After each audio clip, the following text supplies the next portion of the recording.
It is the fifth model introduced in the 2025 Gurren Lagann collaboration with Meteorot S, sporting the likeness of the iconic Enkiju in the series. This is TGL05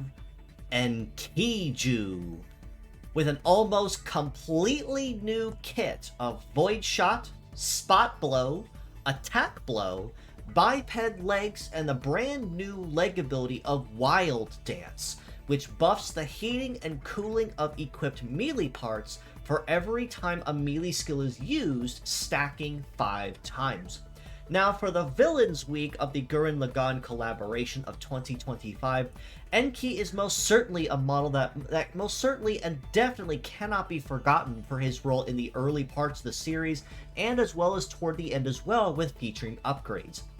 This version, however, featuring the original design as it first appeared, puts a very heavy emphasis on attacking an enemy and then following up behind it for a true follow-up style attack of a 1-2 punch that's stronger if the first couple hits land successfully.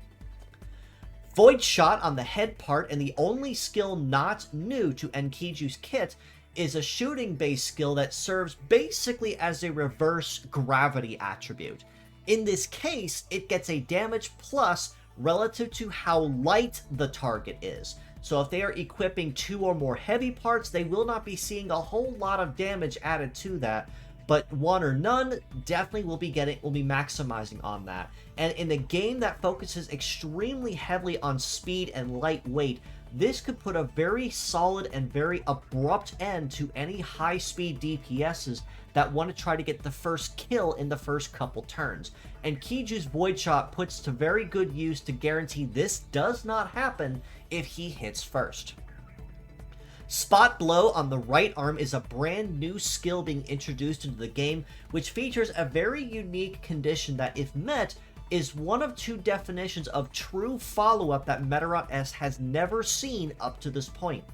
The way Spot Blow explains is if the first attack lands, which is a basic melee attack with no real special drawback or penalty to it, the second hit that follows is guaranteed to be a critical hit if that first one lands. So realistically, this isn't going to be something that's really difficult to meet, because more often than not, you are able to land hits fairly solidly, and with a base success of almost 1500, Enkiju is definitely not going to be missing very often, if at all, for Spot Blow. So the more times he's able to land hits, the more times he can successfully guarantee free critical hits on top of that, with a very basic condition that you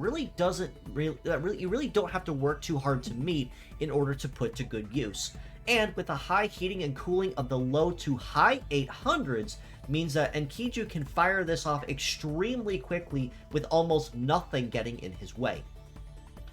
Attack Blow on the left arm is another brand new skill that follows in the same category as a follow-up type of attack. Attack Blow, contrasting from Spot Blow, is ensuring that if the attack crits, it will buff all part stats minus armor by 20% until one action is taken. So this can kind of serve as a 1-2-3 in some cases if you're able to successfully guarantee crits, because that 20% isn't just to 1 or 2 stats, that is to power, to success, to heating, to cooling. Even your leg stats as well should get a bonus out of this theoretically for that next attack, which means that you're going to make it extremely easy to follow up on and guarantee that a lot of attacks are going to land extremely easily. And if they are going to land, a just as equally high likelihood that they're going to be critical hits on top of that. Biped Legs means that Enkiju will have fairly solid coverage on all terrains with fairly decent terrain compatibility, and his leg stats across the board are actually very nice too. With a base mobility of 888, almost 900, means he's going to have no real problem with running back and forth across the field, and this is also before accounting any terrain bonus or Meteorot abilities that might benefit this even further. An evade of 1641 is also nice, as this means that as long as he's able to dodge or graze, he's going to be doing so extremely easily with almost nothing being able to touch him. but he does also balance that with a fairly middling melee resist of 1296 and a shoot resist of 1170, so fairly nice where you want to be, but focusing more on a dodge build more than a tank incoming blows kind of build. Wild Dance is also very nice too, as for every time he completes a melee skill, and he's packing 2 already, his heating and cooling goes up for a permanent stat boost over the course of the fight, pretty much as a melee version of